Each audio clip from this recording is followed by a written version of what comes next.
Bonjour à tous. Alors, nous voilà pour une nouvelle vidéo, mais qui est quand même assez en lien avec celle que je vous ai faite la dernière fois concernant les fêtes de l'Éternel et la moisson. Et donc là, aujourd'hui, on va aborder le thème de la Pentecôte qui est en lien avec qui pourrait être en lien avec l'enlèvement de l'Église. Tout ce que je fais dans ces vidéos, c'est que je partage ce que je découvre dans la parole pendant mes temps de méditation avec le Seigneur. Je fais ça vraiment juste parce que j'aime le Seigneur, pour vous dire ce que je comprends, et à vous ensuite de vérifier dans la parole si c'est juste, et ce que vous comprenez, et ce que Dieu vous met dans le cœur, sur le cœur de comprendre. Et mon seul but est que chacun, nous prenions beaucoup de plaisir à plonger nos regards dans la parole de Dieu pour grandir dans la connaissance de qui est Dieu et de tout ce qu'il fait. Voilà, donc comme je l'ai dit, cette vidéo elle est en lien avec celle d'avant. Et en l'occurrence, lorsque j'ai parlé de la moisson, je vous ai dit la dernière fois que la moisson, je la comprends comme étant faisant partie des trois rendez-vous de l'Éternel, des trois grandes fêtes de l'Éternel que Dieu a données au peuple d'Israël. Et c'est comme si j'ai l'impression que c'est en lien avec les moments où Jésus il moissonne les gens de la terre, on va dire, ceux qui sont...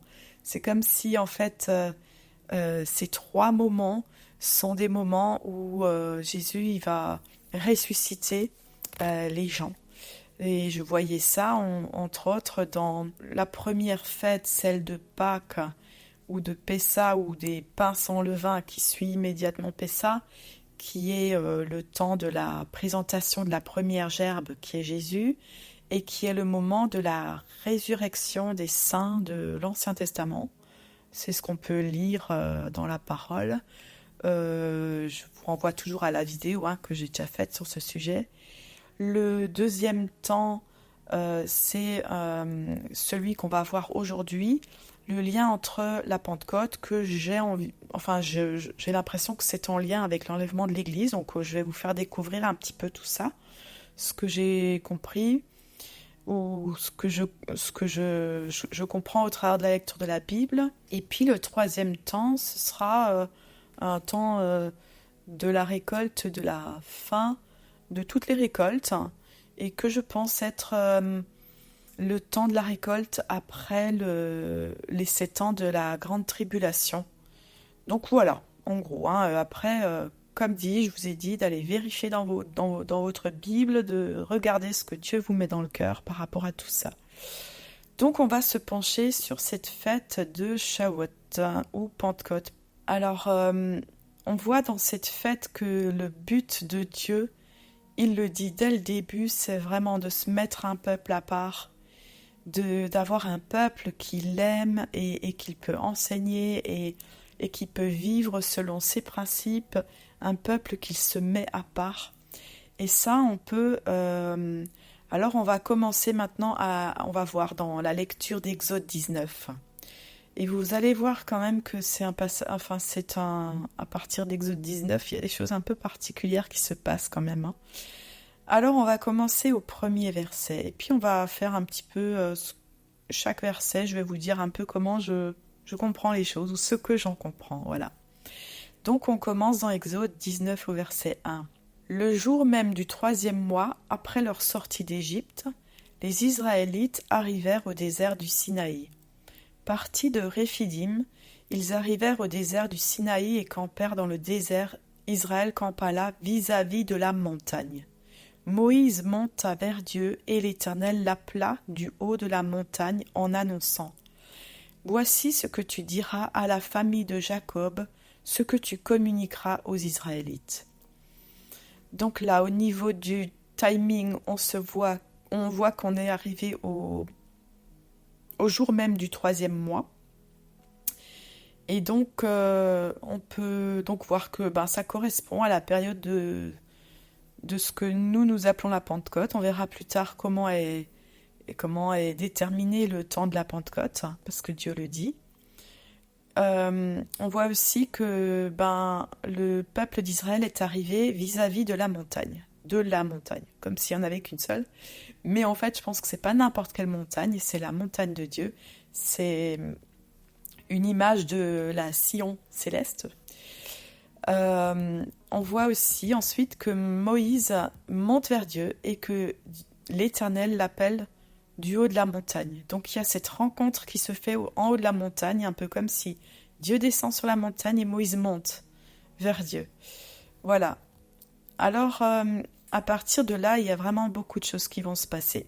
Donc on continue notre lecture. Exode 19 au verset 4.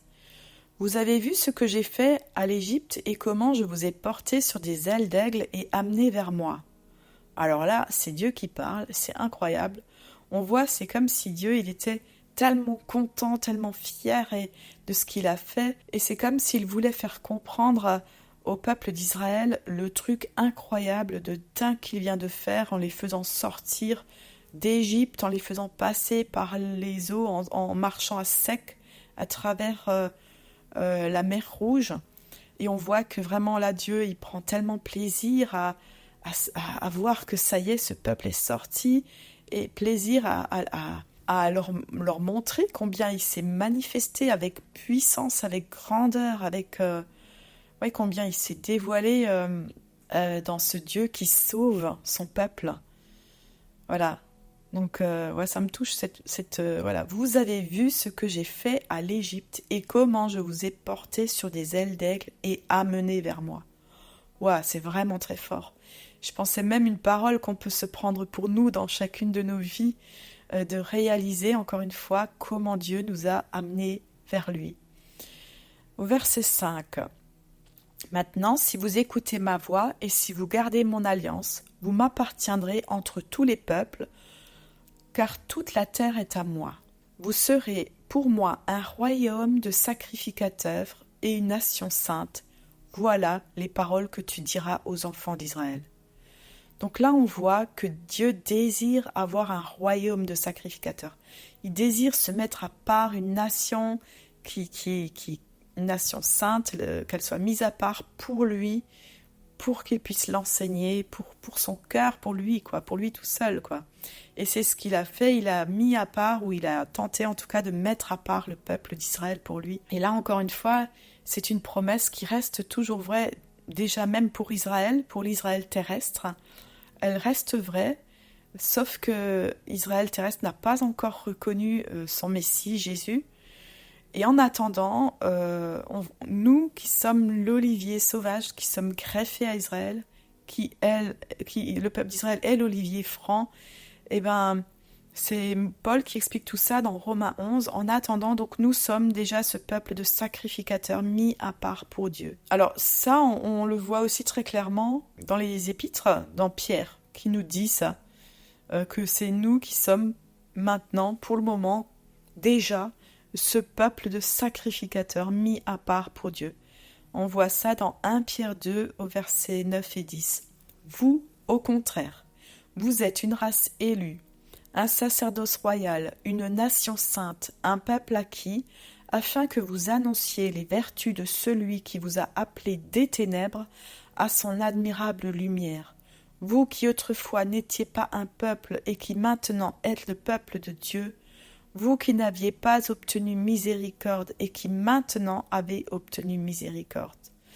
Donc, on voit que nous sommes ce peuple que Dieu a désiré avoir et se mettre à part dès qu'il a appelé Israël à sortir d'Égypte. Et l'Israël terrestre nous rejoindra tout à la fin, lorsque le voile sera levé de leurs yeux, lorsqu'ils reconnaîtront Jésus, Yeshua comme leur Messie. Et alors soyons vraiment clairs par rapport à cela, en dehors d'Israël, il n'y a pas de promesse. Israël, c'est l'élection de Dieu, et Dieu va accomplir ses promesses. Moi, je comprends vraiment que dans toute la parole, il accomplira ses promesses à Israël, l'Israël terrestre. Il accomplira ses promesses qu'il a faites à Israël et que nous avons aussi au travers d'Israël. Pour nous qui sommes l'Israël céleste, spirituel, le peuple choisi par Dieu. On va donc aussi, on va lire le reste d'Exode 19. Et là, on va lire on va voir combien vraiment ce texte, il y a des choses qui sont assez surprenantes. Pour voir ce qui est surprenant, c'est souvent bien de lire le texte dans une autre version que la Louis II, parce que il y a des choses qui sont mal traduites dans la version de Louis II. Mais vous allez voir, on va voir un petit peu. Pour moi, ce qui va se passer au pied de cette montagne est entièrement prophétique de la Pentecôte vécue par les disciples. Donc déjà, et aussi, je pense que c'est vraiment en lien avec l'enlèvement de l'épouse et plus précisément avec la résurrection d'entre les morts. Donc on va voir. Alors au verset 9. « Et l'Éternel dit à Moïse, Voici, je viendrai vers toi dans une épaisse nuée, afin que le peuple entende quand je te parlerai, et qu'il ait toujours confiance en toi. » Donc là déjà, il est parlé de nuée. Alors ça peut nous renvoyer aussi à la nuée dont il est parlé dans 1 Thessaloniciens 4 au verset 16. « Car le Seigneur lui-même a un signal donné, à la voix d'un archange et au son de la trompette de Dieu, descendra du ciel, et les morts en Christ ressusciteront premièrement. Ensuite nous les vivants qui serons restés, nous serons tous ensemble enlevés avec eux sur des nuées, à la rencontre du Seigneur dans les airs, et ainsi nous serons toujours avec le Seigneur. » Donc là, nous voyons que la nuée est aussi présente lors de la résurrection d'entre les morts. Et on voit aussi que quand il est question de nuée dans Exode 16 au verset 9, il est écrit « Afin que le peuple entende quand je te parlerai ». Et là, il est parlé dans 1 Thessaloniciens 4 au verset 16, le son de la trompette de Dieu. Vous verrez plus loin qu'il y a des liens par rapport au fait que Dieu parle et qu'il y a un son de chauffard ou de trompette. Alors, ensuite dans Exode 19 au verset 10. « Et l'Éternel dit à Moïse, Va vers le peuple, sanctifie-les aujourd'hui et demain, qu'ils lavent leurs vêtements, qu'ils soient prêts pour le 3e jour, car le 3e jour, l'Éternel descendra aux yeux de tout le peuple sur la montagne de Sinaï. » Donc moi, dans la recommandation de sanctifier aujourd'hui et demain, c'est comme si je voyais Moïse qui représente finalement Jésus. Je vois que Moïse sanctifie le peuple de ce jour-là et que prophétiquement Jésus est venu sanctifier le peuple que nous sommes aujourd'hui. Ensuite, le 3e jour, l'Éternel descendra. Là, j'y vois aussi comme Jésus qui descend sous nos yeux pour venir nous chercher. Ensuite, dans Exode, il y a donc toute cette notion de montagne avec le mont Sinaï. Et là, Dieu donne des consignes quand même assez clair en disant que le peuple ne doit pas monter sur la montagne, même pas la toucher au risque de mourir. Exode 19, verset 12. « Tu fixeras au peuple des limites tout alentour et tu diras, Gardez-vous de monter sur la montagne ou d'en toucher le bord. Quiconque touchera la montagne sera puni de mort. On ne mettra pas la main sur lui, mais on le lapidera et on le percera de flèches. Animal ou homme, il ne vivra point. Quand la trompette sonnera, ils s'avanceront près de la montagne. » Et c'est cette phrase que je disais qu'elle est mal traduite dans la version seconde, parce que le mot Allah, je ne sais pas comment il se dit, mais le mot ici, qui est traduit par s'avanceront près de la montagne, est en vrai le même mot en hébreu que gardez-vous de monter sur la montagne. Donc s'avancer ou monter, c'est traduit. C'est le même mot, mais c'est pas du tout la bonne traduction, le fait de s'avancer. Ce mot-là, en hébreu, il veut dire monter, élever et grimper. Donc le mot que Louis II a traduit, c'est pas juste. Donc dans le verset, on lit « Gardez-vous de monter sur la montagne », ça veut dire que quand il est écrit « Quand la trompette sonnera, ils s'avanceront près de la montagne », on devrait lire « Quand la trompette sonnera, ils monteront sur la montagne ». Et c'est exactement ce qu'on retrouve comme traduction dans la version de la Bible de David Stern. « Lorsque le chauffard retentira, ils pourront monter sur la montagne. » Ou alors aussi dans la version Chouraki, « Au son du corps, ils monteront à la montagne. » Donc voilà, là il y a vraiment une contradiction. Moi, je comprends que cette contradiction nous parle d'une prophétie, quelque chose qui est caché. C'est comme si deux histoires se passaient l'une dans l'autre. L'histoire du peuple d'Israël au temps de Moïse et l'histoire de nous, le peuple choisi aujourd'hui, qui sommes aussi greffés à Israël, mais qui sommes le peuple d'Israël céleste, où il est écrit « Montez sur la montagne au son du chauffard ». Aussi, l'histoire du chauffard, c'est un chauffard qui sonne, qui donne l'ordre de monter. Et bien, cette histoire de chauffard qui donne l'ordre de monter, ça me rappelle Apocalypse 4, lorsque Jean est ravi en esprit, et c'est un passage en Apocalypse 4 au verset 1 que je crois aussi être très prophétique de l'enlèvement de l'épouse. Après cela, je regardais, et voici une porte était ouverte dans le ciel. La première voix que j'avais entendue, comme le son d'une trompette, et qui me parlait, dit « Monte ici, et je te ferai voir ce qui doit arriver dans la suite. » Aussitôt, je fus ravi en esprit, et voici, il y avait un trône dans le ciel, et sur ce trône, quelqu'un était assis. Donc là, on voit de nouveau le son de la trompette, une voix qui parle. On voit que Jean est ravi en esprit, qu'il arrive directement devant le trône de Dieu. Alors continuons la lecture de Exode. Donc on est dans Exode 19 au verset 14. Moïse descendit de la montagne vers le peuple, il sanctifia le peuple et ils lavèrent leurs vêtements. Donc là voilà, il obéit à ce que Dieu lui demande de faire. Là j'y vois également une typologie de Jésus qui est descendu vers nous et pour nous sanctifier, pour que nous le suivions, pour laver nos vêtements. On peut aussi voir le Saint-Esprit qui est descendu à la Pentecôte, aussi pour que nous puissions aujourd'hui laver nos vêtements et marcher avec le Saint-Esprit, marcher par le Saint-Esprit. Ensuite, au verset 15, il est dit « Et il dit au peuple, soyez prêts dans 3 jours, ne vous approchez d'aucune femme. » Le 3e jour, au matin, il y eut des tonnerres, des éclairs et une épaisse nuée sur la montagne.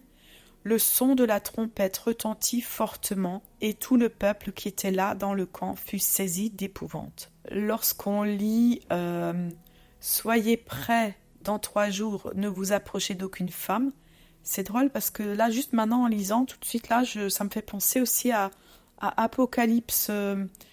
Je ne sais pas si c'est le Apocalypse 14 ou juste avant, où il est écrit que Jésus était sur le mont Sion avec les rachetés, et il est écrit aussi cette particularité qu'ils ne se sont pas souillés auprès d'une femme ou des femmes. Enfin voilà, allez voir, parce que ça me vient juste maintenant, donc j'ai pas le passage sous le nez. Mais là, je voulais vous faire le lien entre le fait que, à ce moment-là, le 3e jour, au matin, il y avait des tonnerres, des éclairs, une épaisse nuée, et ça, c'est aussi ce que nous voyons, ce qui nous renvoie à l'Apocalypse quand Jean il est devant le trône. Parce qu'on lit ça dans Apocalypse 4 au verset 5. « Du trône sortent des éclairs, des voix et des tonnerres. » Donc c'est vraiment ça nous démontre la présence de Dieu. Visiblement, Dieu se manifeste de cette façon-là, avec des éclairs, des voix, des tonnerres. C'est une manifestation de la présence de Dieu. On voit aussi que cette manifestation de la présence de Dieu nous est aussi parlée de cette façon-là ou décrite de cette façon-là dans Apocalypse 8 au verset 5. C'est au début des 7 chauffards. Et l'ange prit l'encensoir, le remplit du feu de l'autel et le jeta sur la terre. Et il y eut des voix, des tonnerres, des éclairs et un tremblement de terre. Puis on voit ça aussi dans Apocalypse 11 au verset 19. Et là, c'est le dernier chauffard. Dernière trompette donc qui sonne. Et le temple de Dieu dans le ciel fut ouvert, et l'arche de son alliance apparut dans son temple. Et il y eut des éclairs, des voix, des tonnerres, un tremblement de terre et une forte grêle. Puis, dans Apocalypse 16 au verset 18, à l'heure de la dernière coupe, il y eut des éclairs, des voix, des tonnerres et un grand tremblement de terre, tel qu'il n'y avait jamais eu depuis que l'homme est sur la terre, un aussi grand tremblement de terre. Donc voilà, ça nous rappelle vraiment cette histoire du mont Sinaï. On reprend la lecture dans Exode 19 au verset 17. Moïse fit sortir le peuple du camp à la rencontre de Dieu, et ils se placèrent au bas de la montagne. La montagne de Sinaï était toute enfumée parce que l'Éternel y était descendu au milieu du feu. Cette fumée s'élevait comme la fumée d'une fournaise et toute la montagne tremblait avec violence. Alors là, quand on lit ça, en fait, ça devait être vraiment hyper impressionnant, hein. Et on peut vraiment comprendre pourquoi le peuple d'Israël avait peur. On y retrouve d'ailleurs ici donc aussi le tremblement de terre. Au verset 19, le son de la trompette retentissait de plus en plus fort. Moïse parlait et Dieu lui répondait à haute voix. Donc là, on voit qu'il y a un lien entre... on voit déjà que c'est pas du tout une trompette d'homme qui sonne. C'est pas un chauffard humain, mais ça représente à ce qui est écrit plus loin, qu'on a lu là dans Thessaloniciens, et même dans Jean. C'est un chauffard divin qui sonne, c'est la voix de Dieu. En fait, on voit que c'est associé à la voix de Dieu, puisque Dieu parle à Moïse. Et visiblement, c'est de plus en plus fort, donc on voit qu'il y a un crescendo, quelque chose qui augmente. Au verset 20, « Ainsi l'Éternel descendit sur la montagne de Sinaï, sur le sommet de la montagne. L'Éternel appela Moïse sur le sommet de la montagne. Et Moïse monta. L'Éternel dit à Moïse, « Descends, fais au peuple la défense expresse de se précipiter vers l'Éternel pour regarder, de peur qu'un grand nombre d'entre eux ne périssent. » Donc là, on voit que c'est l'Éternel qui descend sur la montagne. Dieu descend, on voit que Moïse monte. Il y a une rencontre qui se fait là quelque part sur la montagne. Et on voit aussi de nouveau cette recommandation que l'Éternel fait à Moïse de ne pas toucher la montagne. Et donc, voilà, il revient finalement, on revient sur ce que Dieu a dit au départ. On enlève cette petite phrase où il est écrit au son du chauffard qu'il monte. Voilà, c'est comme si on est de nouveau là dans ce moment où il y a Moïse qui monte et où il y a cette interdiction formelle de monter. Sauf que, voilà le verset 22, que les sacrificateurs qui s'approchent de l'Éternel se sanctifient aussi, de peur que l'Éternel ne les frappe de mort. Voilà, de nouveau un verset quand même surprenant, parce que Dieu dit que seul peut monter, puis ici finalement il est parlé des sacrificateurs. Alors, il est écrit qu'ils s'approchent de l'Éternel, qu'ils se sanctifient, de peur que l'Éternel ne les frappe de mort. Donc pour ce verset 22, on voit là de nouveau un verset qui est surprenant parce que Dieu dit que seul Moïse peut monter, et pourtant ici il nous est parlé de sacrificateurs. Or, à ce moment-là, en fait, on ne sait pas qui sont ces sacrificateurs, on ne nous en a pas parlé avant. Donc, moi, je comprends ici que ce verset, il est pour nous aussi, qui, aujourd'hui, sommes les sacrificateurs de l'Éternel, qui devons nous sanctifier pour pouvoir monter et faire partie de ce peuple saint, de ce peuple choisi par l'Éternel. C'est comme si Dieu nous parle aujourd'hui, que les sacrificateurs qui s'approchent de l'Éternel se sanctifient aussi, de peur que l'Éternel ne les frappe de mort. On voit aussi qu'ici, il n'est pas indiqué qui monte, mais qui s'approche de l'Éternel. On verra plus loin que ça fait référence à un autre verset du Nouveau Testament. On le verra plus loin. Donc on continue au verset 23. C'est Moïse qui parle et c'est comme si il était en train de reprendre l'Éternel.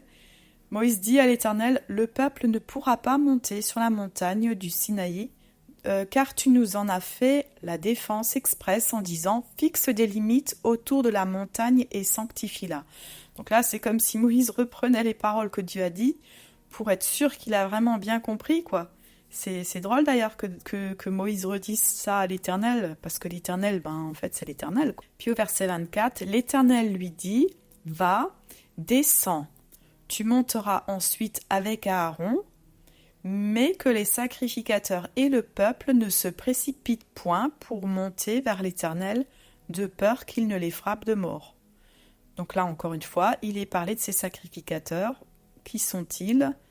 Je ne sais pas. En tout cas, à ce moment-là, je ne sais pas, c'est pas encore défini. Ensuite, dans Exode 20, Du verset 1 jusqu'au verset 17, on voit que l'Éternel donne les 10 paroles, c'est-à-dire ce que nous appelons les 10 commandements. Et cela nous montre vraiment clairement aussi que la loi de l'Éternel est en réalité... en fait, toute la loi de l'Éternel, normalement, ce sont des enseignements. Et ces enseignements, c'est l'Éternel lui-même. Les lois de l'Éternel, ce que nous appelons les lois, ce sont finalement des principes divins de son royaume. Ce sont les principes du royaume. C'est presque une définition même de qui est Dieu, marqué ou dans notre temporalité.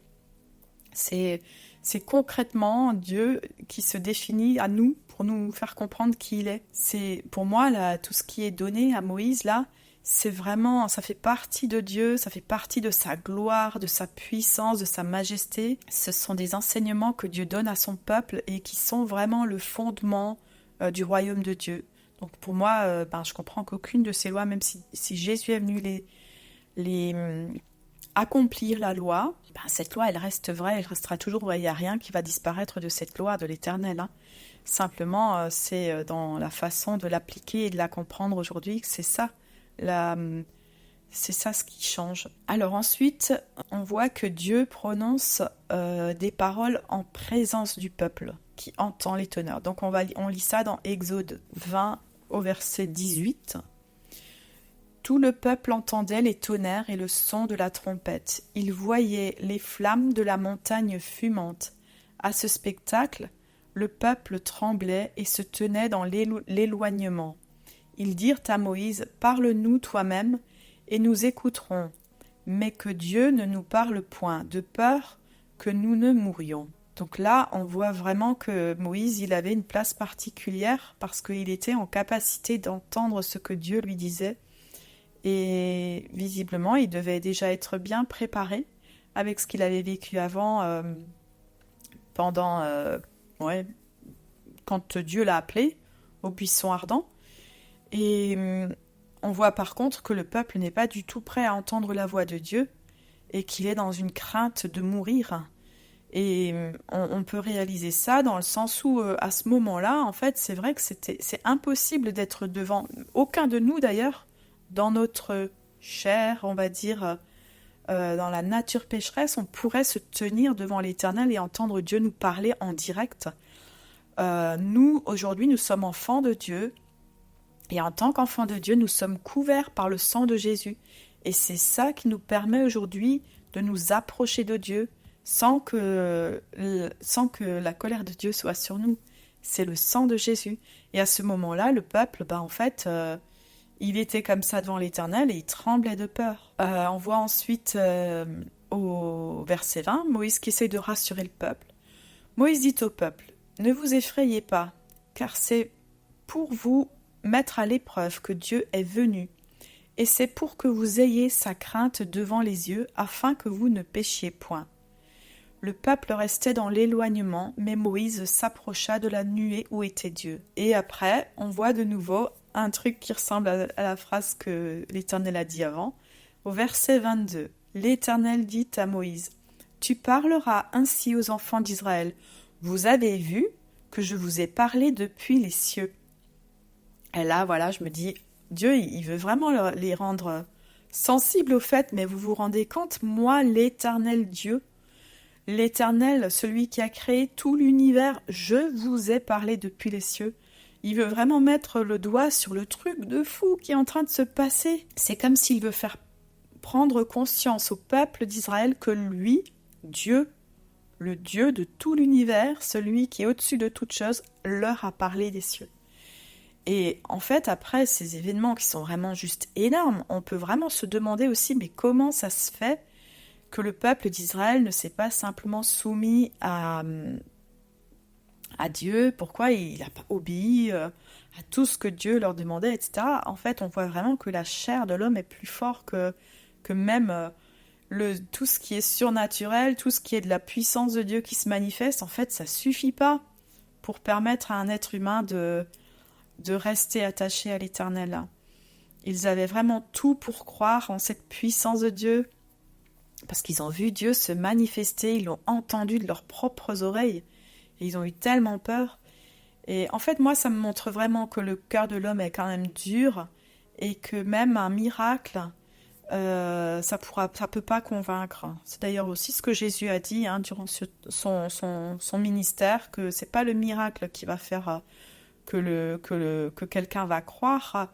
En tout cas, il y a quelque chose d'autre qui doit se passer, il y a une vraie rencontre qui doit se passer. Alors ensuite, on a Exode chapitre 21, 22 et 23. Là, ce sont toutes les ordonnances de l'Éternel, ce sont toutes les lois que Dieu donne à Moïse.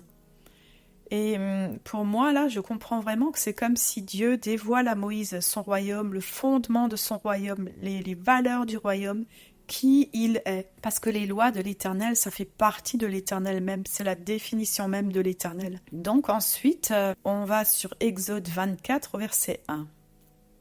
Encore un chapitre assez surprenant, vous allez voir.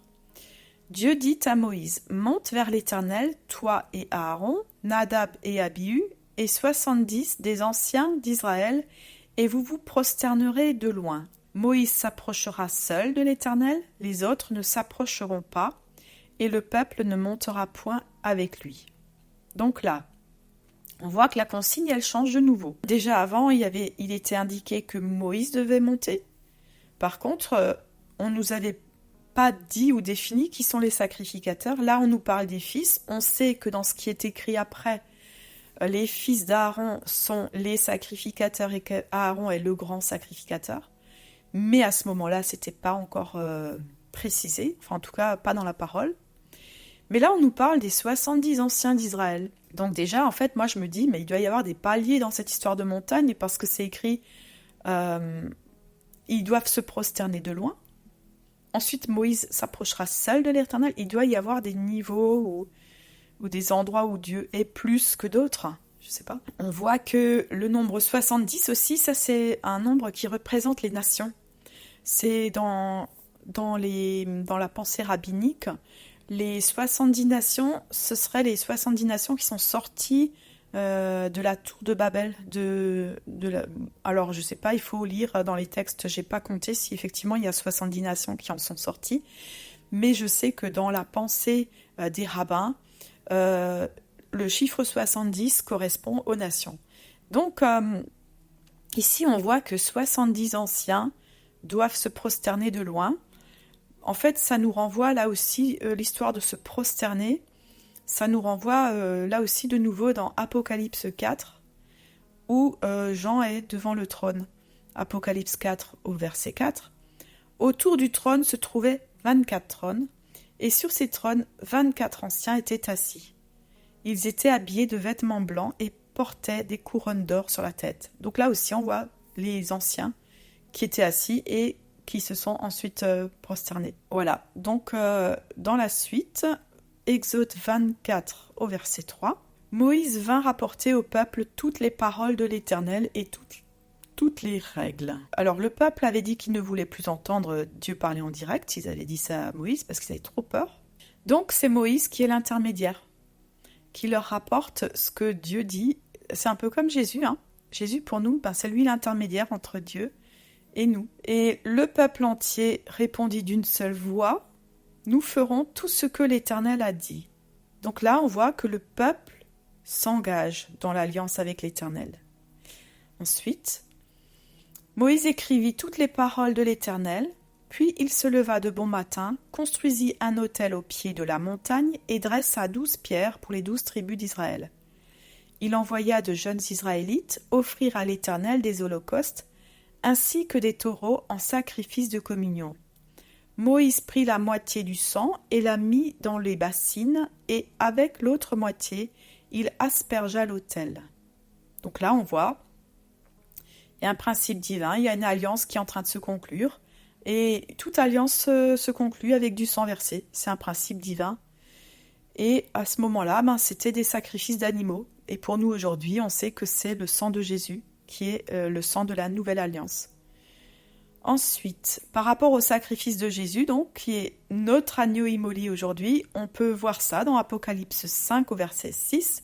« Puis je vis au milieu du trône et des 4 êtres vivants et au milieu des anciens, un agneau debout comme offert en sacrifice. Donc là, on voit bien que Jésus est cet agneau immolé qui d'ailleurs dans Apocalypse est le seul qui peut ouvrir le livre scellé avec les 7 sceaux. On continue dans Exode 24 au verset 7. Il prit le livre de l'Alliance et le lut en présence du peuple.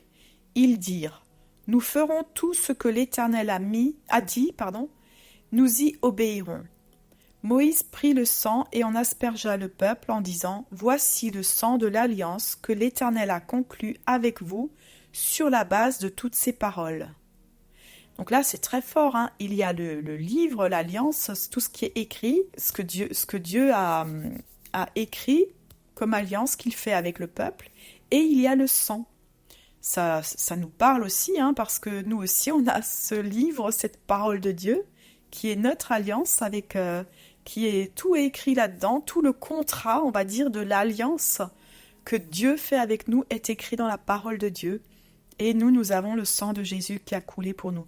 Donc c'est vraiment, nous avons la nouvelle alliance, et ça c'est la première alliance que Dieu, l'Éternel, a fait avec le peuple d'Israël. Ça se passe exactement selon les mêmes principes, hein. On voit que ce sont des principes divins. Alors, là, à ce moment-là, on voit que le peuple s'engage à respecter les paroles. On verra bien sûr dans l'histoire d'Israël que le peuple aura brisé cette alliance, hein. Ensuite, dans Exode 24 au verset 9, Moïse monta avec Aaron, Nadab et Abihu et 70 anciens d'Israël. Donc là, il est écrit, ils montent tous. Ok. Ils virent le Dieu d'Israël. Sous ses pieds, c'était comme un ouvrage de saphir transparent, comme le ciel lui-même dans sa pureté. Il n'étendit point sa main sur l'élite des enfants d'Israël. Ils virent Dieu et ils mangèrent et burent. Waouh, alors là, c'est juste un passage, mais c'est l'extase, hein. En fait, dans cette histoire de montée sur la montagne, en fait, ils sont maintenant tous montés. Pourquoi tout à coup ils montent tous? Enfin, c'est bizarre, hein. Enfin, on comprend pas trop cette histoire de s'approcher de l'Éternel et pas trop et quand même un peu. En tout cas, ils sont tous montés. En tout cas, Dieu ne leur a pas fait de mal. Et moi, je mets ça en lien avec le fait qu'ils ont été aspergés de sang juste avant. Donc, ils étaient capables d'être dans la présence de l'Éternel parce qu'il y a ce sang qui les couvre. C'est juste ponctuel, hein, mais pour nous, ça représente le sang de l'agneau qui nous couvre et qui fera que nous pourrons être ces sacrificateurs qui allons monter. Donc, c'est vraiment, vraiment un principe divin et qui est exactement le même que celui qui est sur nous aujourd'hui. Et pour moi, ce passage, il est profondément prophétique de ce que Jésus a fait ou fait pour nous et ce qui va se passer. Parce que nous sommes couverts par ce sang de Jésus que nous avons ce chemin qui est ouvert, cette possibilité de nous approcher de Dieu, de notre Créateur, de notre Père céleste, de notre Papa céleste et d'être dans une relation directe avec lui. On voit que c'est vraiment un passage extrêmement surprenant parce qu'il y a des consignes et on dirait que les consignes, c'est comme s'il y a des consignes qui se contredisent, mais c'est vraiment un passage qui nous montre que Dieu veut nous dire quelque chose, il veut nous parler de quelque chose à cet endroit-là. Bon, comme j'ai dit, je pense qu'il y a plusieurs niveaux de rencontre, puisqu'ils se sont approchés de l'Éternel, ils peuvent visiblement s'approcher, et Dieu a dit à Moïse de monter vers lui, ça veut dire qu'il n'a pas la même consigne que les autres, alors que les fils et les anciens, Aaron et ses fils, et puis les anciens, ils ne sont pas invités à monter jusqu'en haut, mais seulement jusqu'à un certain endroit. Alors aussi, ça me fait penser que cette histoire de montée et de Dieu qui descend, il doit y avoir des niveaux.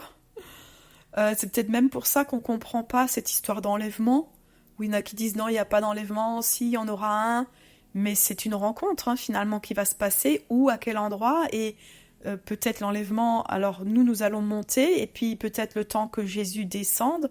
Est-ce qu'il y a un temps encore plus long jusqu'à ce qu'il vienne mettre les pieds? Quelle est la période, on va dire, entre le temps où il sera enlevé et où il va mettre les pieds sur la terre? Il y a une période qui se passe. Alors moi, je crois dans les 7 ans, mais forcément, il y a un truc qui se passe là. Aussi, cette histoire me fait penser aussi au fait que dans la compréhension biblique, il y a 3 ciels, parce que c'est Paul qui nous parle du 3e ciel. Puis dans la compréhension des rabbins, il y en a 7. Bon, moi, je vois pas trop, mais voilà.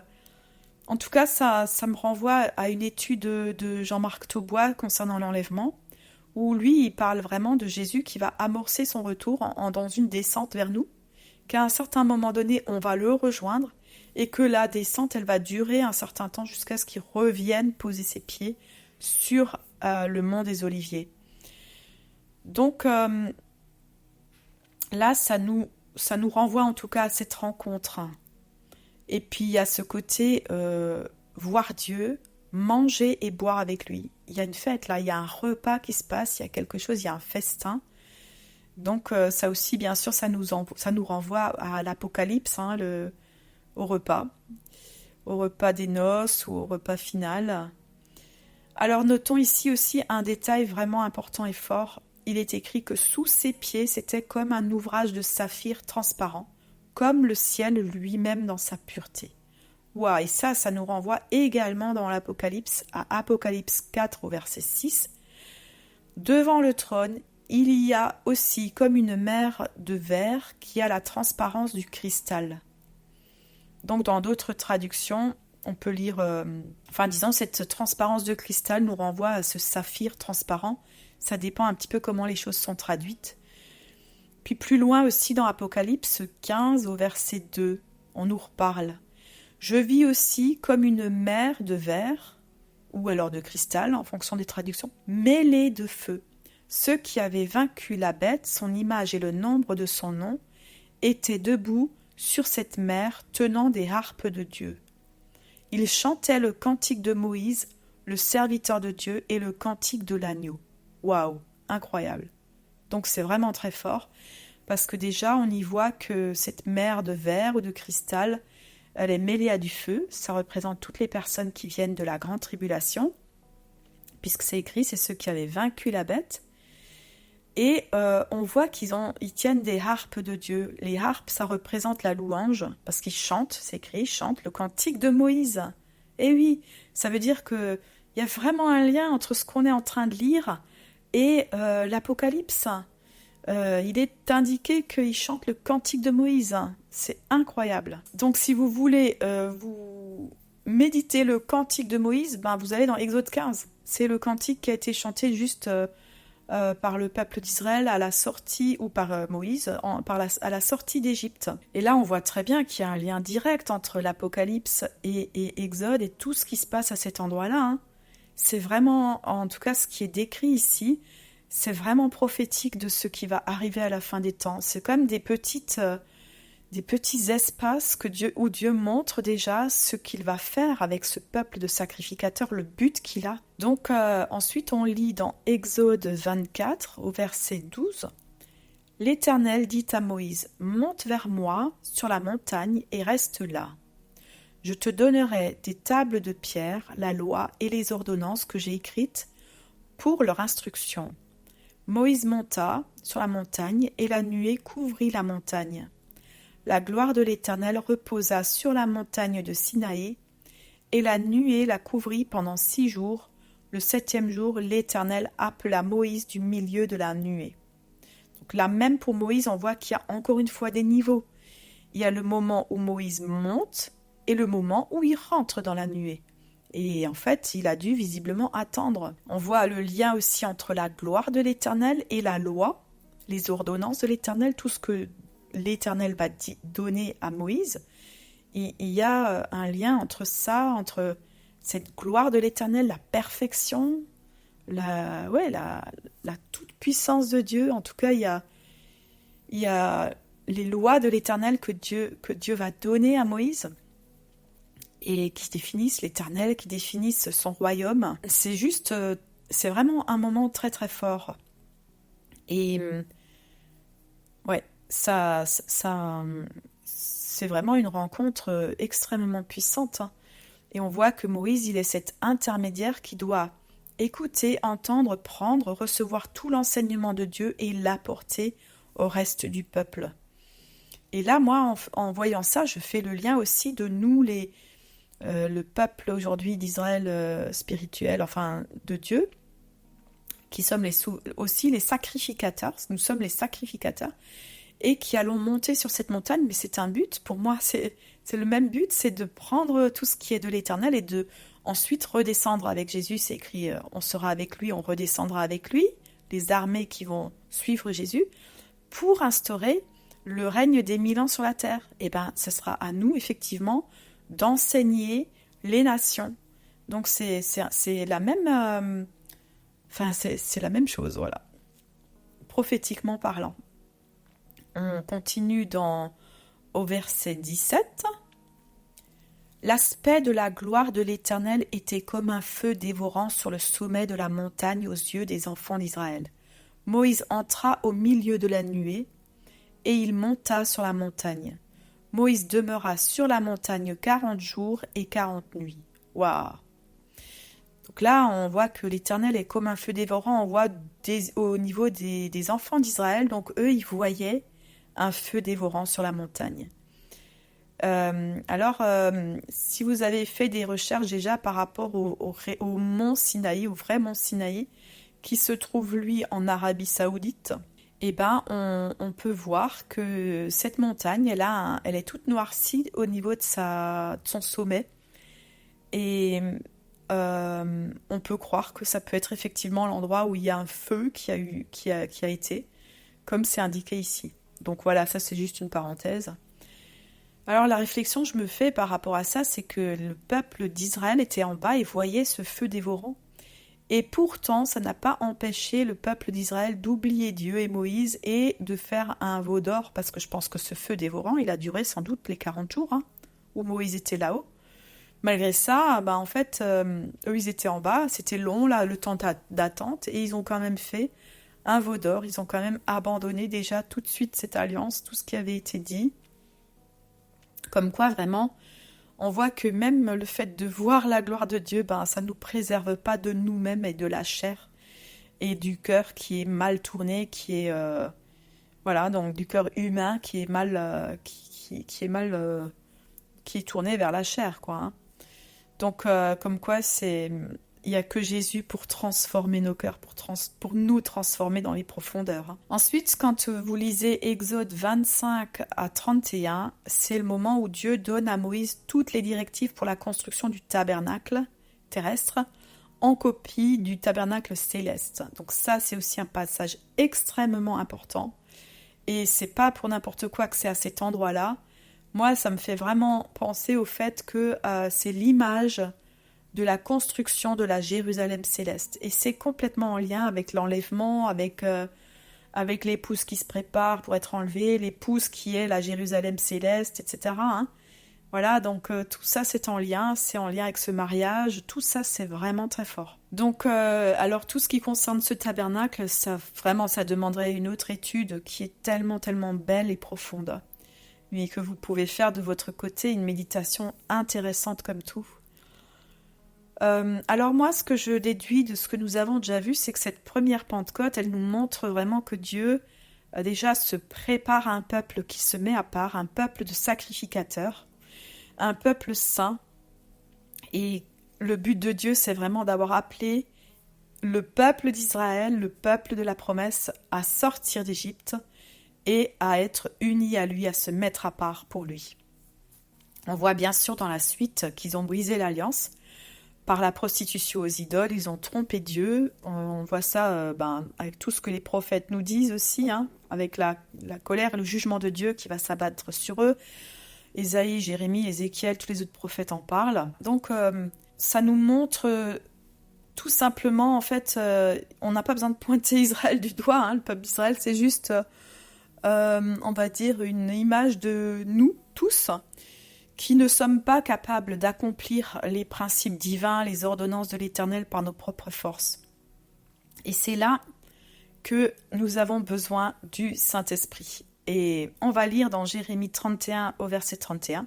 « Voici les jours viennent, dit l'Éternel, où je ferai avec la maison d'Israël et la maison de Juda une alliance nouvelle, non comme l'alliance que je traitais avec leur père, le jour où je les saisis par la main pour les faire sortir du pays d'Égypte, alliance qu'ils ont violée, quoique je fusse leur maître, dit l'Éternel. Mais voici l'alliance que je ferai avec la maison d'Israël, après ces jours-là, dit l'Éternel, je mettrai ma loi au-dedans d'eux, je l'écrirai dans leur cœur, et je serai leur Dieu, et ils seront mon peuple. Donc là, le peuple d'Israël donc a brisé l'alliance. Dieu doit faire une nouvelle alliance. Et on le voit aussi lorsque on peut lire dans la prophétie de Zacharie, dans Luc 1 au verset 72, cette nouvelle alliance. Donc il est écrit « Ainsi il manifeste sa bonté envers nos ancêtres et se souvient de sa sainte alliance, conformément au serment qu'il avait fait à Abraham notre ancêtre. » Donc là on voit que Zacharie pointe l'alliance de Dieu que Dieu va renouveler. Et ça nous renvoie bien sûr à Jésus lors de son dernier repas de Pessah avec ses disciples à Pâques. Avant la crucifixion, il leur dit, Luc 22, verset 20, après le souper, il prit de même la coupe et la leur donna en disant, cette coupe est la nouvelle alliance en mon sang qui est versée pour vous. Donc là, on voit exactement que ce sont plus les animaux, que les animaux, ça n'a pas fonctionné. C'est pour ça les sacrifices d'animaux, ils devaient tout le temps se répéter, parce que les péchés étaient là et ça ne couvrait pas définitivement le péché. Mais Jésus, le Fils unique de Dieu, il est venu pour mourir, pour être crucifié, pour mourir et pour ressusciter. Et c'est lui, par son sang versé, qui accomplit donc à la perfection cette nouvelle alliance, qui va être un sacrifice qui va être fait une fois pour toutes. C'est une alliance parfaite cette fois-ci. C'est une alliance avec son sang qui coule. Et on voit que c'est parce qu'il y a eu cet agneau immolé pour l'éternité, dans l'éternité et pour l'éternité, et qui est venu mourir dans notre temporalité, c'est seulement cet agneau immolé qui peut ouvrir les sceaux du rouleau de l'Apocalypse, c'est-à-dire permettre que le péché soit définitivement éradiqué de la terre et que la justice de Dieu soit faite et que nous soyons sauvés, qu'il y ait une possibilité de salut pour nous tous. Et voilà, c'est Jésus qui donne sa vie et qui répand ensuite son Esprit Saint. Quand on réalise cela, ça nous donne vraiment envie de lui obéir, de respecter le sacrifice qu'il a fait en fixant nos regards sur lui, en le cherchant lui. Ça nous donne vraiment envie de nous détacher des œuvres de la chair et de le suivre lui, quoi. Alors on revient au passage de Jérémie 31. On voit que le projet de Dieu, il ne change pas. C'est la promesse qu'il a faite à Abraham, à Moïse. Et Dieu, il va aller vraiment au bout de ses projets. Il y va par étapes. Il est écrit « Je serai leur Dieu et ils seront mon peuple ». Donc c'est vraiment, son but, c'est ça. Du début, et ça, il va arriver à l'accomplir. Et comment est-ce qu'il va mettre sa loi au-dedans de nous? Comment il va l'écrire dans le cœur? Eh bien, tout simplement en nous donnant les arts du Saint-Esprit à la nouvelle Pentecôte. Alors on voit Acte 2 au verset 1. Le jour de la Pentecôte, ils étaient tous ensemble dans le même lieu. Tout à coup, il vint du ciel un bruit, comme celui d'un vent impétueux, et il remplit toute la maison où ils étaient assis. Des langues semblables à des langues de feu leur apparurent, séparées les unes des autres, et se posèrent sur chacun d'eux. Là, c'est l'accomplissement en Jésus de la Pentecôte, de la fête des moissons ou de la fête des semaines. C'est le don du Saint-Esprit que Jésus avait promis à ses disciples en leur disant de rester à Jérusalem pour attendre le don du Saint-Esprit. Et ce même Saint-Esprit, il est déversé depuis 2000 ans sur tous ceux qui décident de suivre Jésus. Et c'est ce Saint-Esprit par qui, aujourd'hui, les ordonnances de l'Éternel sont praticables dans nos vies.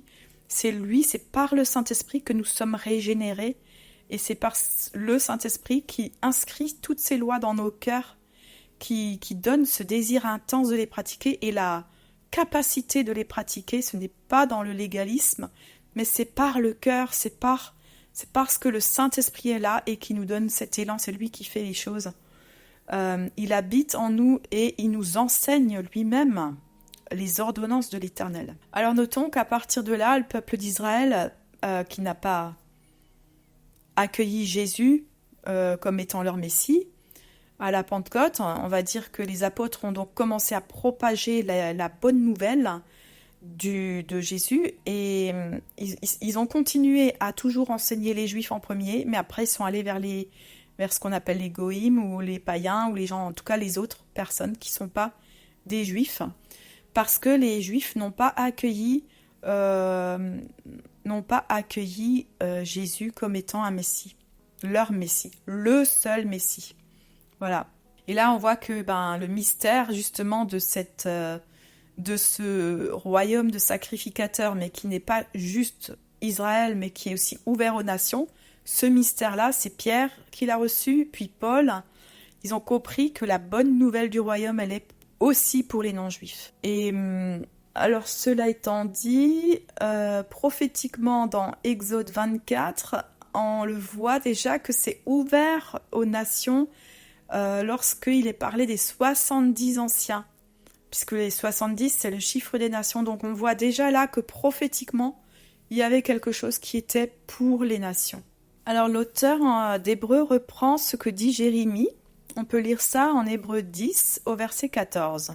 « Car par une seule offrande, il a amené à la perfection pour toujours ceux qui sont sanctifiés.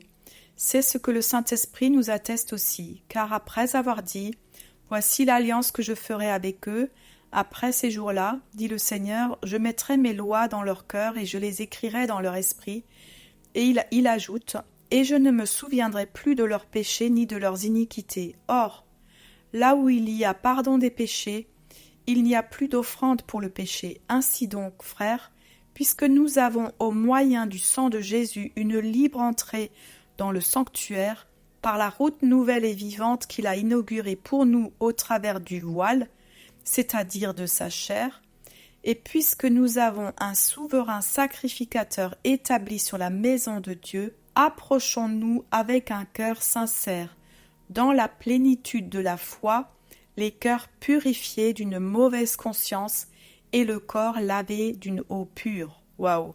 Donc là, le lien est fait entre l'ancienne alliance, la nouvelle alliance. On voit clairement ici que Dieu a accompli cette prophétie de Jérémie 31. Et pour continuer dans Hébreux, on voit aussi la différence entre nous aujourd'hui qui avons accès au Père par Jésus, notre Sauveur, ce qui n'était pas le cas du peuple d'Israël qui avait très peur de la voix de Dieu, car aujourd'hui nous sommes couverts par le sang de Jésus qui permet que nous puissions être dans sa présence, dans une paix, dans son shalom, en nous approchant de lui dans cette paix. Et c'est vraiment nous approcher de lui. Donc on voit ça dans Hébreux 12 au verset 18. « Vous ne vous êtes pas approchés d'une montagne qu'on pouvait toucher et qui était embrasée par le feu, ni de la nuée, ni des ténèbres, ni de la tempête, ni du retentissement de la trompette, ni du bruit des paroles, tels que ceux qui l'entendirent demandèrent qu'il ne leur en fût adressé aucune de plus, car ils ne supportaient pas cette déclaration. Si même une bête touche la montagne, elle sera lapidée. Et ce spectacle était si terrible que Moïse dit « Je suis épouvanté et tout tremblant. » Mais vous, vous êtes approchés de la montagne de Sion, de la cité du Dieu vivant, la Jérusalem céleste, des myriades qui forment le cœur des anges, de l'assemblée des premiers-nés inscrits dans les cieux, du juge qui est le Dieu de tous, des esprits des justes parvenus à la perfection, de Jésus qui est le médiateur de la nouvelle alliance et du sang de l'aspersion qui parle mieux que celui d'Abel. Waouh! Donc là, tout est expliqué d'une façon énorme. Mais je vais vous pointer quand même juste le mot important, c'est vous vous êtes approchés de la montagne de Sion. Donc tant que nous sommes ici sur la terre, nous nous sommes approchés, nous ne sommes pas montés. nous sommes approchés, ça veut dire nous pouvons être aujourd'hui en relation directe avec tout ce qui est cité. La montagne de Sion, on voit que tout ce qui est nommé après, le cœur des anges, etc., le Dieu, le juste juge, Jésus, le médiateur, en fait, on s'est approché du trône de Dieu. Parce que nous sommes couverts par le sang de Jésus dans nos temps de prière, de méditation, d'adoration. En fait, nous sommes déjà sur le trône de Dieu ou avec Dieu, proche de son trône. De toute façon, c'est écrit que nous sommes assis avec lui, à la droite du Père, avec Jésus. Et on est déjà dans cet endroit-là. Ça nous montre cela, ce passage nous montre cela. Qu'en esprit, c'est là-bas que nous sommes. Même si nous sommes encore physiquement ici sur la terre, dans notre corps de chair. Mais on peut déjà être complètement dans cette paix, dans cette sécurité avec notre bien-aimé Yeshua, déjà rempli complètement de son amour infini, de sa vie, de son shalom. C'est juste énorme. Voilà, donc on a vu qu'à la Pentecôte, Dieu a répandu l'Esprit Saint sur tous ceux qui le suivent. Et par la nouvelle naissance, notre esprit est né de nouveau. Par le Saint-Esprit, nous pouvons donc marcher dans l'obéissance aux ordonnances de l'Éternel. Et on va donc maintenant faire partie de ce peuple on est maintenant ce peuple de Dieu que Dieu a mis à part. Ce peuple de sacrificateurs. Mais on sait très bien que aujourd'hui, dans la temporalité, notre âme, notre corps restent inchangés et nous sommes sur ce chemin de la guérison de notre âme, de la lutte contre le péché et jusqu'au jour finalement où nous attendons cette résurrection qui va accomplir en globalité notre salut. Alors, c'est 2 Corinthiens 1 au verset 21. Or, celui qui nous a fermis avec vous en Christ et qui nous a consacrés par son onction, c'est Dieu. Il nous a aussi marqués de son empreinte et a mis l'Esprit comme un gage dans notre cœur. Donc là, on voit bien que l'Esprit qui est mis en nous, c'est cette empreinte de Dieu qui est déjà là, en nous, et qui va nous mener jusqu'à la perfection, la résurrection finale. 2 Corinthiens 5 au verset 2. Et nous gémissons dans cette tente avec l'ardent désir de revêtir notre domicile céleste, puisqu'après avoir été ainsi revêtus, nous ne serons pas trouvés nus. En effet, nous qui sommes dans cette tente, nous gémissons, accablés, parce que nous voulons non pas nous dévêtir, mais au contraire nous revêtir, afin que ce qui est mortel soit englouti par la vie. Et celui qui nous a préparés pour cela, c'est Dieu, qui nous a donné le gage de l'Esprit. Encore une fois, là, c'est nous qui gémissons effectivement, nous qui attendons ce salut final, cette résurrection de nos corps. Et que, voilà, et en attendant, nous sommes en train de nous revêtir, de grandir, de laisser l'Esprit grandir, que nous puissions grandir, laisser Jésus grandir en nous au travers du Saint-Esprit et que notre chair, elle diminue. Éphésiens 1 au verset 13. En lui, vous aussi, après avoir entendu la parole de la vérité, l'évangile qui vous sauve, en lui vous avez cru et vous avez été marqués de l'empreinte du Saint-Esprit qui avait été promis. Il est le gage de notre héritage en attendant la libération de ceux que Dieu s'est acquis pour célébrer sa gloire. Waouh! Donc c'est le Saint-Esprit qui est en nous, qui est ce gage, en attendant qu'on soit complètement transformé, libéré de l'esclavage, et nous sommes effectivement ceux que Dieu s'est acquis pour célébrer sa gloire. C'est énorme, quoi. Notre esprit est régénéré, nous sommes en marche avec le Seigneur pour devenir cette nouvelle création que Dieu veut que nous soyons. Je veux dire, nous sommes déjà une nouvelle création en esprit et nous allons le devenir encore avec notre corps qui va être transformé. Et ça, tout ça, c'est seulement possible par le Saint-Esprit. Et nos corps vraiment soupirent à cette délivrance, soupirent après cette délivrance finale. On peut lire aussi dans Romains 8 au verset 22. Or, nous savons que jusqu'à maintenant, la création tout entière soupire et souffre les douleurs de l'accouchement. Et ce n'est pas elle seulement, mais nous aussi, qui avons les prémices de l'Esprit, nous aussi nous soupirons en nous-mêmes en attendant l'adoption, la rédemption de notre corps. Voilà, et je crois vraiment que la récolte de la Pentecôte sera totalement accomplie lorsque nous aurons été transformés en de nouveaux corps, lorsque notre âme sera entièrement régénérée, guérie, que nous serons dans des corps restaurés, ressuscités, lorsque, en fait, ce sera la moisson. Donc, je vois ici que de la même façon qu'il y a eu la résurrection des saints qui sont morts avant Jésus, lors de la résurrection de Jésus, il était la première gerbe, il y a eu cette première récolte. De la même façon, nous, on attend aussi notre résurrection, celle de l'accomplissement du salut qui nous a été promis, auquel nous croyons. Et cette résurrection pourrait alors être l'accomplissement final de la Pentecôte, la moisson finale de la Pentecôte. C'est parce que ces trois périodes de fête de l'Éternel, de rendez-vous de l'Éternel, on voit que la fête de la moisson ou des semaines, c'est écrit que c'est une nouvelle offrande. Et donc, nous sommes cette nouvelle offrande. C'est écrit dans... vous pouvez relire les lois lévitiques, tout ça. C'est écrit que nous sommes... je comprends que nous sommes cette nouvelle offrande. Et ça va être, on va dire, l'accomplissement de cette offrande, c'est quand nos corps seront ressuscités.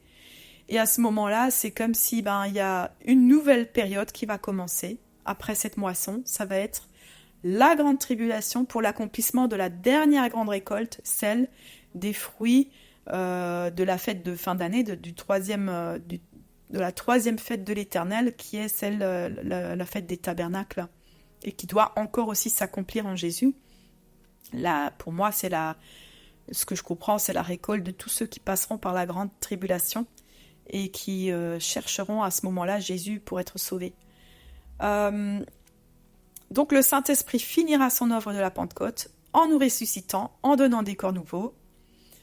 Et moi, je crois vraiment que ça peut se produire lors d'une fête de Pentecôte, pour que l'accomplissement soit fait à la Pentecôte, que tout ce qui est de la Pentecôte soit clôturé. Lorsqu'on sera enlevé, on va ressusciter et on va monter vers Jésus. Et cette histoire de monter sur la montagne, je fais vraiment le lien entre cette histoire de monter au mont Sinaï, le mont Sion. Je fais vraiment ce lien entre monter vers Jésus et puis le moment où on sera enlevé de la terre et où nous monterons effectivement à la rencontre de Jésus. Donc cette œuvre du Saint-Esprit doit être entièrement accomplie dans la restauration de qui nous sommes entièrement. Et jusqu'à maintenant, tout ce qui a été déjà accompli en Jésus, que ce soit les ordonnances de l'Éternel qui ont été données à la Pentecôte, que ce soit le don du Saint-Esprit, c'est pas encore la récolte. Or, l'Ancien Testament nous parle de temps de moisson. Alors c'est le temps où la moisson elle est en train de se préparer, c'est le temps où nous arrivons à la maturité, mais la récolte n'est pas encore faite. La moisson, c'est la récolte. Et donc, il faut bien, je pense, en tout cas comme je comprends, un autre moment de Pentecôte pour que cette récolte s'accomplisse, c'est-à-dire la résurrection de nos corps. Voilà. Alors j'espère que je me suis bien exprimée, c'est pas forcément évident à expliquer. Et ça me parle dans le sens où, par rapport, si je fais un comparatif par rapport à la parabole des 10 vierges, pour moi, c'est le temps où justement les 5 vierges sages qui se sont préparées seront moissonnées à ce moment-là. Et où les vierges folles, quant à elles, ne sont pas prêtes et devront alors encore rester sur la terre et seront moissonnées uniquement tout à la fin, lors de la dernière fête des récoltes. C'est aussi dans ce sens-là que je comprends cette fête de Pentecôte avec la moisson des prémices. Il nous est dit aussi, c'est la moisson des premiers fruits, on va dire, de l'annonce de l'Évangile, etc. Et après cela, la nouvelle saison pourra commencer, la dernière grande moisson. Alors moi, je comprends donc que l'enlèvement pourrait se produire lors d'une fête de Pentecôte, mais là, je veux vraiment mettre attention. Je vous ai bien expliqué dans l'autre vidéo de la dernière fois qu'on ne connaît pas la date. On ne connaît plus les dates de calendrier divin. Le calendrier divin, le rythme que Dieu a donné à Moïse, aujourd'hui n'est plus respecté et on ne sait pas quoi et comment. Et aucune fête de Pentecôte notée sur notre calendrier, que ce soit la fête de la Pentecôte pour les chrétiens ou pour les juifs, aucune n'est plus aligné avec le calendrier de Dieu, donc n'allez pas plus loin que ce que je suis en train de dire. Je ne suis pas en train de dire qu'on va être enlevé à la Pentecôte de cette année, chrétienne ou juive. Non, pas du tout. Je suis juste en train de vous dire qu'il y a un lien entre la Pentecôte et l'enlèvement, ou que je comprends qu'il y a un lien entre les deux. Mais comme j'ai déjà dit et je dis tout le temps, on ne connaît ni le jour ni l'heure. Moi, j'ai toujours espoir que ça peut se passer à n'importe quel moment durant cette année. Peut-être que c'est pas cette année, on ne sait pas. Mais gardons vraiment notre espoir que Dieu a tout prévu, que l'accomplissement va se faire et que Dieu connaît les temps et qu'il a tout dans ses mains et que nous pouvons juste lui faire confiance. Quoi qu'il arrive, nous devons être comme des enfants, confiants dans leur Papa céleste qu'il va accomplir tout à merveille. Et on continue pendant ce temps de travailler à notre salut, de travailler aux œuvres que Dieu a préparées d'avance pour nous, de propager l'évangile du salut, de faire des disciples, pour qu'il soit en train de nous trouver, pour qu'il nous trouve en train de travailler quand il reviendra nous chercher. Voilà. Donc, à la fin, on voit que la fin de ces 3 fêtes de l'Éternel, ces 3 temps de récolte finaliseront tous ceux qui sont récoltés d'entre les morts. Donc ça finalisera, c'est comme ça que je comprends que ça finalisera la première résurrection. Les personnes qui, finalement, on sera ce peuple de sacrificateurs que Dieu désirait et dont il a parlé dans Exode 19 et qu'il aura mis à part. Et on voit ça dans 1 Pierre 2 au verset 9. Vous, au contraire, vous êtes un peuple choisi, des prêtres royaux, une nation sainte, un peuple racheté afin de proclamer les louanges de celui qui vous a appelé des ténèbres à sa merveilleuse lumière. Vous qui autrefois n'étiez pas un peuple, vous êtes maintenant le peuple de Dieu. Vous qui n'aviez pas obtenu compassion, vous avez maintenant obtenu compassion. Waouh, c'est fort. On l'a déjà lu, mais c'est l'accomplissement de ce que Dieu a fait, ce peuple de sacrificateurs. On voit aussi clairement que c'est dit dans Apocalypse que Dieu a accompli le but de se créer ce peuple qui est mis à part pour lui. On le lit dans Apocalypse 1 au verset 5. Et de la part de Jésus-Christ, le témoin fidèle, le premier-né des morts et le prince des rois de la terre, à celui qui nous aime, qui nous a délivrés de nos péchés par son sang, et qui a fait de nous un royaume, des sacrificateurs pour Dieu son Père. À lui soit la gloire et la puissance au siècle des siècles. Amen. On a aussi Apocalypse 5, verset 9. Et il chantait un cantique nouveau en disant « Tu es digne de prendre le livre et d'en ouvrir les sceaux, car tu as été immolé, et tu as racheté pour Dieu par ton sang des hommes de toute tribu, de toute langue, de tout peuple et de toute nation. Tu as fait d'eux un royaume et des sacrificateurs pour notre Dieu, et ils régneront sur la terre. » Waouh! Et Apocalypse 20, au verset 6, « Heureux et saints, ceux qui ont part à la première résurrection. La seconde mort n'a point de pouvoir sur eux, mais ils seront sacrificateurs de Dieu et de Christ, et ils régneront avec lui pendant 1000 ans. » Voilà un petit peu ce que je voulais vous partager. Alors c'était un peu long, mais j'étais obligée de le faire aussi long parce que c'est un peu compliqué de couper ça en deux. Et que vraiment vous puissiez vous-même méditer la parole et chercher l'Éternel et voir à quel point son œuvre est grande et puissante. C'est merveilleux. C'est merveilleux parce qu'on voit que la parole de Dieu, du début à la fin, elle fait une seule entité, un seul message, une seule ligne, un seul fil rouge, c'est Jésus, avec l'alliance, avec ce sang versé, avec cette résurrection, et ce peuple mis à part que nous sommes. Dieu a accompli, Dieu accomplira ses projets jusqu'au bout, et personne ne pourra l'en empêcher. Que vous puissiez rester dans cette confiance absolue en lui, dans l'émerveillement de ce que Dieu fait. Voilà.